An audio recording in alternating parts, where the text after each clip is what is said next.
Réaliser une généalogie, c'est aussi l'éditer afin de la présenter à ses proches. Outre les arbres, le livre de famille est le document idéal pour publier sa généalogie. Le livre présente les personnes sous forme de fiches reliées les unes aux autres. On peut y ajouter aussi un sommaire ou des index. Nous allons voir comment réaliser un livre de famille avec Gynatic 2012. Le livre se réalise automatiquement à partir des informations saisies pour chaque personne et les documents ajoutés comme les photos ou les actes. Pour réaliser le livret, nous allons cliquer ici sur cette icône. Outre les listes, vous avez ici Fiches et livrets de famille. Nous cliquons dessus et vous avez ici le choix des modèles de fiches familiales et de livres de famille. Vous choisissez un des modèles, vous cliquez sur Suivant, donc là on a pris le livret de descendance complète. Suivant, vous effectuez votre présélection, donc là on a pris bien Descendance. On vérifie la personne de départ du livret. Ici c'est Catherine Direr. On peut modifier le nombre de générations, limiter au SOSA par exemple, faire une descendance patronymique. Ensuite je clique sur Suivant. Là j'ai des nouvelles options qui vont me permettre de limiter le livret par exemple à un lieu ou à une période. Enfin, une fois que j'ai choisi tous mes critères, je vais réaliser le document. Le document se réalise. Vous avez ici un aperçu des pages. Et là, le document apparaît dans un traitement de texte. Vous avez d'abord donc la première fiche. On a fait un livret de descendance ici à partir de Catherine Direr. Nous avons donc toutes les informations saisies sur cette personne. Fille 2, née le. Donc là, on voit que le style, c'est né le dimanche 3 février 1861.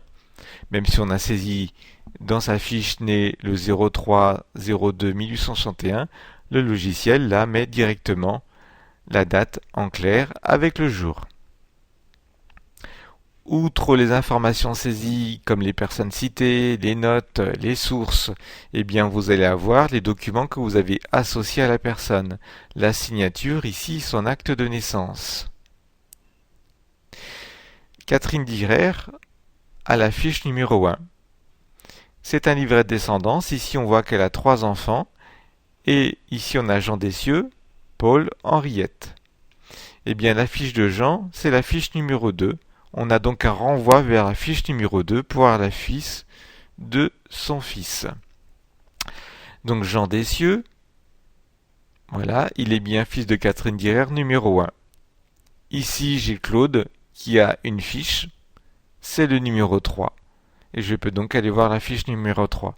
Et ainsi de suite. Donc vous voyez que le livret est très facile dans son utilisation puisque vous avez en renvoi des fiches vers une autre fiche. Ensuite, il suffit de descendre en bas du livret, de le feuilleter, pour voir ici l'index des personnes présentes dans le livret. Donc par exemple, Claude Dessieux, il apparaît sur différentes fiches, en tant que fils, en tant que témoin, à un événement par exemple. Eh bien sa fiche principale ici apparaît en gras, c'est la fiche numéro 3. On peut aussi avoir un index des lieux présents sur le livret. Par exemple ici, eh bien, la ville de Rennes apparaît dans différents actes sur la fiche numéro 3, 4, 5 et 8. Donc vous voyez que ici j'ai vraiment un document complet qui va me permettre d'afficher toute la généalogie avec toutes les informations que j'ai saisies. Une fois mon livret réalisé, s'il me convient, eh bien je peux ici dans Fichier, l'enregistrer sous, c'est-à-dire au format RTF, c'est un format texte qui pourra être ouvert dans d'autres logiciels. Je vais pouvoir l'exporter au format PDF, l'envoyer par email ou bien sûr l'imprimer. retournons dans le paramétrage du document, fichier retour au paramétrage. Ici, bien, j'étais en mode simple, je vais aller en mode avancé. Le mode avancé va me permettre d'aller dans les options du logiciel.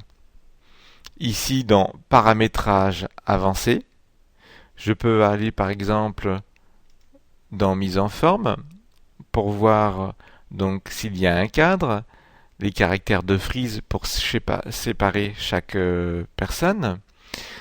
Je peux aller dans en-tête et pied de page pour mettre le numéro de page. Je peux cliquer ici sur présentation pour cocher et décocher par exemple la présence d'un index, des personnes, le sommaire. Ici, je peux modifier le format des dates.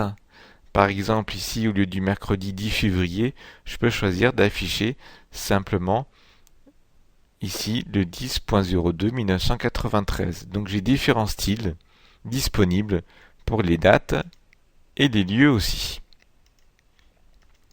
Donc grâce au paramétrage avancé, vous allez cocher les options que vous souhaitez. Par exemple, ici dans affichage, est-ce que je veux toutes les images? Je peux aussi décocher pour ne pas avoir pour les parents la profession, la naissance, l'état de la filiation. Donc, à vous de choisir les options que vous voulez ou non pour votre livret. Dans style de la fiche, vous allez cocher les rubriques que vous voulez voir apparaître. Je veux en plus le baptême, je le coche pour la personne. Même chose pour le conjoint. Une fois que j'ai coché les options, eh bien, je vais enregistrer mon modèle, je vais faire enregistrer sous. Et là, je vous conseille de mettre vos initiales. Je l'enregistre. Si je retourne en sélection d'un modèle, voilà, ici dans mes modèles, j'ai mon document enregistré avec mes options. Vous avez aussi, comme on l'a vu, des modèles prédéfinis. Par exemple, vous avez le livret nom colonne ici. Je vais faire suivant et je vais directement cocher toute la généalogie. Il va me faire donc un livret sur tout le dossier et je vais réaliser les fiches. Voilà, ma famille.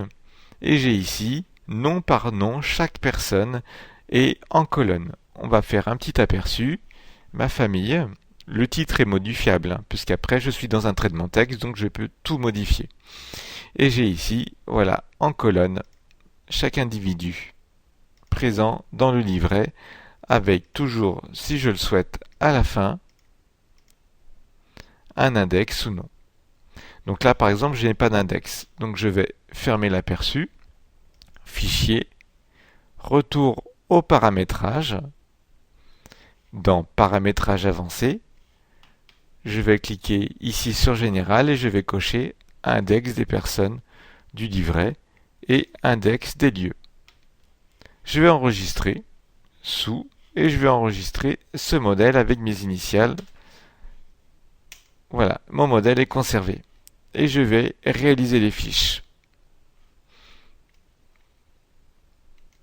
Voilà, ce qui me permet maintenant d'avoir à la fin mon index. Donc vous voyez que vous pouvez choisir toutes les informations présentes dans le livret. Vous pouvez choisir aussi la forme du livret, si vous voulez en colonne ou non. Si vous voulez voir les photos, les notes, choisir les titres.